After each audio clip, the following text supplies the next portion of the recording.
حامد کرزی: امریکا پخوا افغان سولې ته صادق نه و، خو اوس یې هیلې شته. د افغانستان پخوانی ولسمشر حامد کرزي له عربي ټلویزیوني شبکې سره په یوه مرکه کې د سولې اوسنی بهیر یو بې مخینی فرصت ګڼلی دی.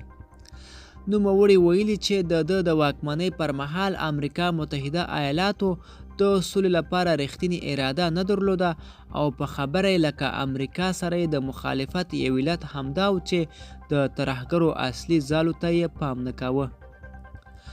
پخوانی ولسمشر ویلي امریکا له وړاندې د سولې لپاره رښتینې اراده نه درلوده، خو زیاتوي اوس خوښ دی چې د سولې بې ساري فرصت رامنځته شوی او ان امریکایان د سولې لپاره رښتینې کار کوي.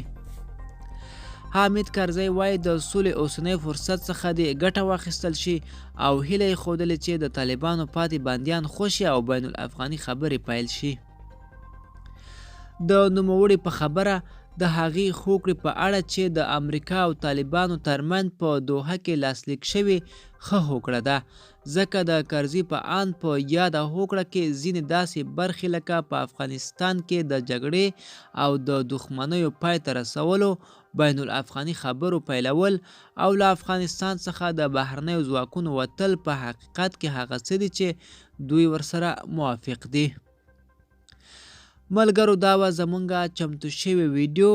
د لا ښکلې ویډیوګانو لپاره زموږ چینل در سره سبسکرایب کړئ او تر بلې ویډیو ښه وخت ولرئ.